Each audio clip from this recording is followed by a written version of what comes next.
नमस्ते साथियों, आज हम बात करेंगे माइनॉरिटी कमीशन और माइनॉरिटी अफेयर मिनिस्ट्री की। माइनॉरिटी कमीशन के लिए 1992 में 1992 में नरसिम्हा राव की सरकार ने एक कानून बनाया जिसको कहते हैं नेशनल माइनॉरिटी कमीशन एक्ट। और उसके बाद 1993 में 5 कम्युनिटीज को माइनॉरिटी घोषित कर दिया। उसके बाद 2004 में माइनॉरिटी एजुकेशन एक्ट बना। 2006 में अलग से माइनॉरिटी अफेयर मिनिस्ट्री बन गई। तो पहली बात तो ये कि जब 1992 में माइनॉरिटी कमीशन बना, क्या उसके पहले भारत के माइनॉरिटी असुरक्षित थे? आखिर किस लिए बनाया गया 1992 में माइनॉरिटी कमीशन एक्ट? दूसरा, 2006 में जो माइनॉरिटी अफेयर मिनिस्ट्री बनाई कांग्रेस की सरकार ने, क्या उसके पहले यहां पे माइनॉरिटीज का कल्याण नहीं हो रहा था? अल्पसंख्यक कल्याण नहीं हो रहा था, जो 2006 में अलग से एक अल्पसंख्यक कल्याण मंत्रालय की जरूरत पड़ गई?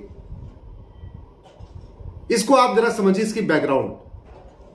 आपको याद होगा 1990 के दशक में राम मंदिर का आंदोलन बहुत तेजी के साथ चल रहा था। कार सेवा हुई, मंदिर का ढांचा गिराया गया। उस समय कांग्रेस की सरकार को यह बात समझ में आ गई कि हिंदू तो हमसे नाराज है, हिंदुओं का वोट तो हमें मिलेगा नहीं, तो एक काम करो, मुस्लिम्स का वोट अपने तरफ ले लो। इसलिए 1992 में तत्कालीन नरसिम्हा राव की सरकार ने एक कानून बनाया, national minority commission act, NCM act. 1993 में एक नोटिफिकेशन इशू किया और यह बोला कि राष्ट्रीय स्तर पे मुस्लिम, पारसी, ईसाई, सिख और यहूदी, ये लोग जो है अल्पसंख्यक कहलाएंगे। इसी तरीके से 2004 में जब यूपीए 1 आया, मनमोहन सिंह की सरकार बनी और उसके बाद कई सारे भ्रष्टाचार के मामले आने शुरू हुए। एकाएक पूरे डिबेट को डाइवर्ट करने के लिए 2006 में कांग्रेस ने अल्पसंख्यक कल्याण मंत्रालय बना दिया। इसके पहले भारत में अल्पसंख्यक कल्याण मंत्रालय नहीं होता था, सोशल जस्टिस मिनिस्ट्री होती थी, सामाजिक न्याय मंत्रालय। उस सामाजिक न्याय मंत्रालय के अंतर्गत एससी, एसटी, ओबीसी जो भी गरीब होता था सबका कल्याण किया जाता था, सबके लिए कल्याणकारी योजनाएं बनती थी। लेकिन सोनिया जी की अध्यक्षता में एक एनएसी बनी थी, उसने रिकमेंड किया, मनमोहन सिंह जी ने स्वीकार किया, उनके पास स्वीकार करने के अलावा दूसरा कोई रास्ता भी नहीं था और बाकायदा अलग से अल्पसंख्यक कल्याण मंत्रालय बना दिया। 2004 में सरकार बनी। सरकार बनते उन्होंने तत्काल पहला एक काम और किया, माइनॉरिटी एजुकेशन एक्ट और बना दिया। अब विषय यह है कि क्या भारत में माइनॉरिटी कमीशन एक्ट की, माइनॉरिटी एजुकेशन एक्ट की जरूरत है क्या? यह भारत का संविधान है, इसमें ह्यूमन राइट कमीशन एक्ट का जिक्र है। इसका मतलब हमारे संविधान निर्माताओं को लगता था कि हां, एक नेशनल ह्यूमन राइट कमीशन होना चाहिए। इसमें महिला आयोग का जिक्र है। इसका मतलब संविधान निर्माताओं को लगता था कि भाई महिलाओं के लिए एक आयोग होना चाहिए। इसमें रिजर्वेशन का जिक्र है कि 10 साल के लिए रिजर्वेशन होना चाहिए। यह अलग बात है कि 70 साल हो गया, वो चलता जा रहा है। लेकिन भारत के संविधान में कहीं पे भी माइनॉरिटी कमीशन या माइनॉरिटी एजुकेशन एक्ट या माइनॉरिटी अफेयर मिनिस्ट्री का कहीं कोई जिक्र नहीं। भारत में मदरसे बनेंगे, मदरसे चलेंगे, कॉन्वेंट बनेंगे, कॉन्वेंट चलेंगे, इसका कहीं कोई जिक्र नहीं। मैं आपके माध्यम से ये संविधान आपको दिखा रहा हूं और चुनौती भी दे रहा हूं इस देश के नेताओं और अभिनेताओं और बुद्धिजीवियों को कि मुझे संविधान में एक जगह दिखाइए जहां लिखा हो कि माइनॉरिटी कमीशन होना चाहिए और माइनॉरिटी अफेयर मिनिस्ट्री होनी चाहिए। न संविधान में माइनॉरिटी डिफाइन है, न माइनॉरिटी एक्ट में माइनॉरिटी डिफाइन है, न माइनॉरिटी एजुकेशन एक्ट में माइनॉरिटी डिफाइन है, न माइनॉरिटी कमीशन एक्ट में माइनॉरिटी डिफाइन है, न भारत के संविधान में तो है ही नहीं, उसका तो मतलब ही नहीं है। इसके बावजूद माइनॉरिटी कमीशन चल रहा है, minority education act, education institution commission चल रहा है, माइनॉरिटी अफेयर मिनिस्ट्री चल रही है। करोड़ों का, हजारों करोड़ रुपए माइनॉरिटी के नाम पे खर्च हो रहे, लेकिन कौन माइनॉरिटी है नहीं किसी को पता, न संविधान को पता, न किसी कानून को पता, न सरकार को पता, न आयोग को पता। माइनॉरिटी कमीशन के चेयरमैन से मैंने पूछा, भाई साहब माइनॉरिटी कौन है? कह रहे हैं कि मुस्लिम, पारसी, ईसाई, फला फला। मैंने कहा कैसे, क्या डिफिनेशन क्या है, कैसे आप आइडेंटिफाई करते हैं माइनॉरिटी को? 1% वाला माइनॉरिटी कहलाएगा कि 2% वाला माइनॉरिटी कहलाएगा, कैसे आप आइडेंटिफाई करते हैं? कह रहे इसकी कोई गाइडलाइन नहीं है, तो सरकार तय करती है। सरकार में मैंने कई मंत्रियों से पूछा, मुझे अल्पसंख्यक की परिभाषा बता दीजिए, अल्पसंख्यक को पहचानने का तरीका बता दीजिए, कैसे आप, वो कौन सी गाइडलाइन है जिसके अंतर्गत आप माइनॉरिटी आइडेंटिफाई करते हैं? नहीं पता। मेरा व्यक्तिगत मत यह है कि भारत में माइनॉरिटी मेजॉरिटी का खेल बंद होना चाहिए। पाकिस्तान में माइनॉरिटी कमीशन की जरूरत है, क्योंकि पाकिस्तान में शरिया चलता है। पाकिस्तान के सभी नागरिकों की इक्वल राइट नहीं है, पाकिस्तान के सभी नागरिक बराबर नहीं माने जाते, इसलिए वहां पे तो माइनॉरिटी कमीशन की जरूरत है, माइनॉरिटी अफेयर मिनिस्ट्री की जरूरत है। बांग्लादेश में माइनॉरिटी कमीशन की जरूरत है, माइनॉरिटी अफेयर मिनिस्ट्री की जरूरत है, क्योंकि वहां पे भी शरिया चलता है, सब लोग बराबर नहीं है। लेकिन भारत में क्यों? अरे जब भारत का आर्टिकल 14 कहता है कि इस देश के सभी नागरिक समान हैं, आर्टिकल 15 कहता है कि जाति, धर्म, भाषा, क्षेत्र के आधार पर कोई भेदभाव नहीं होगा, आर्टिकल 16 कहता है सबको समान अवसर मिलेगा, आर्टिकल 19 कहता है कि देश के सभी नागरिकों को, चाहे वो हिंदू हो या मुसलमान, पारसी हो या ईसाई, कहीं पे भी जाके रहने, कहीं पे जाके बसने, कहीं पे भी जाके रोजगार शुरू करने, कहीं पे भी जाके अपना घर मकान बनाने, सबको बराबर अधिकार मिला हुआ है। आर्टिकल 21 कहता है सबको समान सम्मान के साथ जीवन जीने का अधिकार है। आर्टिकल 25 कहता है सबको समान धार्मिक अधिकार है। फिर अल्पसंख्यक बहुसंख्यक का जहर क्यों घोला जा रहा है? पाकिस्तान में आर्टिकल नहीं है, पाकिस्तान में कहीं संविधान में नहीं लिखा हुआ है कि हिंदू, मुस्लिम, पारसी, ईसाई सब समान है, सबको समान नागरिक अधिकार, सबको समान धार्मिक अधिकार, सबको सब आर्थिक अधिकार, वहां नहीं है। तो इसलिए वहां तो अल्पसंख्यकों को प्रोटेक्ट करने के लिए माइनॉरिटी कमीशन की जरूरत है, माइनॉरिटी अफेयर मिनिस्ट्री की जरूरत है। भारत में क्यों चाहिए? साथियों, मैंने उन दोनों कानूनों को सुप्रीम कोर्ट में चैलेंज किया है। 1992 में बने माइनॉरिटी कमीशन एक्ट को चैलेंज किया है, 2004 में बने माइनॉरिटी कमीशन एजुकेशन एक्ट को चैलेंज किया है। कहने का मतलब इनडायरेक्ट वे में मैंने माइनॉरिटी कमीशन को भी चैलेंज किया है, माइनॉरिटी अफेयर मिनिस्ट्री को भी चैलेंज किया है।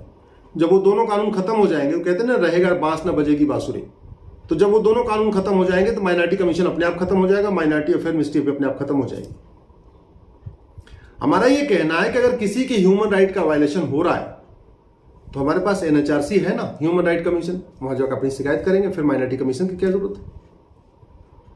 भारत में सोशल जस्टिस मिनिस्ट्री आज भी चल रही है।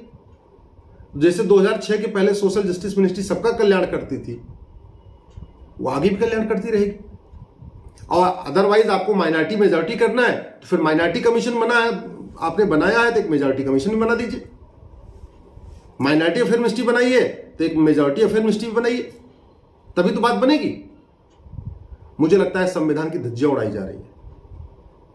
संविधान की शपथ लेके संविधान का पालन करने के लिए वेतन भत्ता गाड़ी, जिसको वेतन भत्ता गाड़ी बंगला मिलता है, वही लोग संविधान की धज्जियां उड़ा रहे हैं। तो इसका समाधान यह है कि इस विषय पे आप लोग अधिक से अधिक अपनी आवाज मुखर करिए। आप किसी भी पार्टी से हैं, पार्टी छोड़ दीजिए, पार्टी में अपने बने रहिए, मैं नहीं कह रहा हूं पार्टी छोड़िए। आप किसी भी पार्टी में हैं, जिस विचारधारा के साथ हैं, जिस आइडियोलॉजी के साथ, अपने आइडियोलॉजी में बने रहिए। लेकिन एक चीज ध्यान रखिए, जो चीज गलत होती है ना, वो हमेशा नुकसान करती है। ये जो संविधान विरोधी माइनॉरिटी कमीशन बना है, संविधान विरोधी जो माइनॉरिटी अफेयर मिनिस्ट्री बनी है, ये विभाजन की नींव और विभाजन की दरार, और ये कह सकते हैं कि विभाजन की फाउंडेशन तैयार कर रहा है। 2005 में बाल पाटिल केस में सुप्रीम कोर्ट ने ऑब्जर्व किया था इस बात को।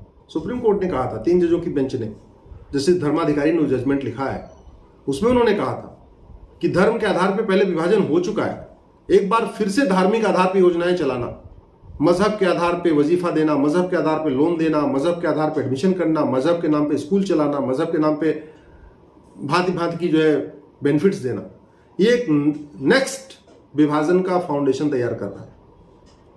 दुर्भाग्यवश 2005 में सुप्रीम कोर्ट का जजमेंट आया और अगले साल 2006 में कांग्रेस ने माइनॉरिटी फिल्म मिनिस्ट्री बना दिया, जो आज भी चल रही है। 2005 में सुप्रीम कोर्ट ने कहा कि नहीं, अब किसी को माइनॉरिटी का दर्जा नहीं मिलेगा, सब खत्म होना चाहिए। 2014 में कांग्रेस की सरकार ने जाते जाते जैन को और अल्पसंख्यक बना दिया। हालांकि जैन, बौद्ध और सिख, इनको अल्पसंख्यक दर्जा देने का मकसद इनको फायदा पहुंचाना नहीं था। सनातन धर्म को तोड़ना है, सनातन धर्म के टुकड़े टुकड़े करने हैं, इसलिए बड़ी सोची समझी साजिश के अंतर्गत सिख को कहा आप माइनॉरिटी हो, जबकि सनातन धर्म की रक्षा के लिए सिख पंथ बना था। गुरुओं ने सिख पंथ की स्थापना केवल और केवल सनातन धर्म की रक्षा के लिए किया था। भाई, जो सनातन धर्म थे मानने वाले थे, जो हिंदू धर्म को मानते थे, उनके बड़े बेटे लिए जाते थे। जिनके 4 बेटे हैं, बड़े बेटे को ले लिया, सबके बड़े बेटे को लेके एक नया पंथ बनाया, सिख पंथ। आज उसको ही कांग्रेस की सरकार ने 1993 में कहा आप तो अल्पसंख्यक हो, आप तो हिंदू हो ही नहीं। बौद्ध धर्म, भगवान बुद्ध को हम लोग भगवान विष्णु का अवतार कहते हैं, उनको बोला तुम भी अल्पसंख्यक हो। जैन धर्म एकदम सनातन धर्म से निकला, सनातन धर्म की तरीके से शाखा कह सकते हैं, एकदम मिलता जुलता, खान पान, रीति रिवाज, रहन सहन सब कुछ मिलता जुलता, बोले तुम भी अल्पसंख्यक हो। तो भारत में जो धर्म, सनातन धर्म से जो शाखाएं निकली, उनको भी काट काट के, जैसे कहते हैं कोई पेड़ को अगर आपको काटना है तो सब पहले पूरे पेड़ को मत काटिए, पहले उसकी शाखाओं को काटिए। शाखाओं को काट के पहले पेड़ को हल्का कर दीजिए, फिर बाद में जड़ से मार दीजिए, कट जाएगा। यही काम कांग्रेस ने किया। पहले जैन को, पहले सिख को निकाल दिया, बौद्ध को निकाल दिया, जैन को निकाल दिया, अब हिंदू धर्म बचा हुआ, हिंदुओं के लिए भी क्या कर दिया, अगड़ा बनाम पिछड़ा कर दिया। मंडल कमीशन भी आ गया, तो दलित बनाम सवर्ण, अगला बनाम पिछड़ा, ये ब्राह्मण बनाम क्षत्रिय, ये कर करके पहले ब्राह्मणों को तोड़ लिया, सिख को निकाल दिया, जैन को निकाल दिया, बौद्ध को निकाल दिया, तब तो बस अपने आप में बहुत कमजोर हो गया। इसको हमें सबको समझना चाहिए, इसलिए मैं कह रहा हूं इस बात को अधिक से अधिक शेयर करने की जरूरत है। सुप्रीम कोर्ट में बहुत जल्दी सुनवाई होगी, सुप्रीम कोर्ट इसमें फैसला करेगा। केंद्र सरकार क्या स्टैंड लेता है मुझे नहीं पता, अभी तक केंद्र सरकार ने कोई स्टैंड नहीं लिया है, लेकिन मैं वहां पे अपनी दलीलें दे रहा हूं। हमारा ये कहना है जब भारत में सब लोग समान है, भारत में संविधान है, और संविधान का मतलब ही होता है समान विधान। भारत में जब ये कहा, आर्टिकल 27 कहता है कि आप न टैक्स धर्म के आधार पर लेंगे, न टैक्स खर्च करेंगे मजहब के आधार पर, तो अभी तो दोनों काम हो रहा है।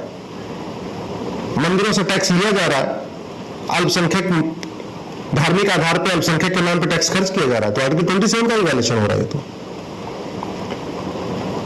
आज इतनी बात आपसे करनी थी, मेरा आपसे विनम्र निवेदन है, इस विषय को अधिक से अधिक उठाइए, पार्टी पॉलिटिक्स से ऊपर उठिए।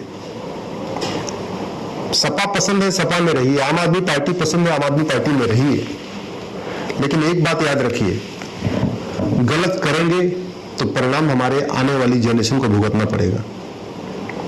6 मार्च 1947 को होली थी, याद रखिए डेट, 6 मार्च 1947, और 6 मार्च 1947 को मनमोहन सिंह जी ने पाकिस्तान स्थित अपने घर में अपनी होली मनाई थी। 6 महीने के अंदर बेघर हो गए थे। 6 मार्च 1947 को आडवाणी जी ने अपने घर में होली मनाई थी, 6 महीने के अंदर बेघर हो गए थे। 6 मार्च 1947 को पृथ्वीराज कपूर, राज कपूर, महेंद्र अमरनाथ, मिल्खा सिंह, राम जेठमलानी, सुनील दत्त, इन लोगों ने भी अपने घर में होली मनाई थी, 6 महीने के अंदर बेघर हो गए थे। इसलिए मैं कह रहा हूं अभी भी वक्त है, अभी तो हिंदू 9 राज्यों में अल्पसंख्यक हुए हैं, अभी भी अगर आप आंख कान नहीं खोलेंगे, अभी भी पार्टियों के बहकावे में रहेंगे, अभी भी दल गुलामी करते रहेंगे, हमारी आने वाली जो पीढ़ियां हैं माफ नहीं करेंगी। कश्मीर में क्या हुआ आपको पता है, गोधरा में क्या हुआ आपको पता है, बंगाल में क्या हो रहा है आपको पता है,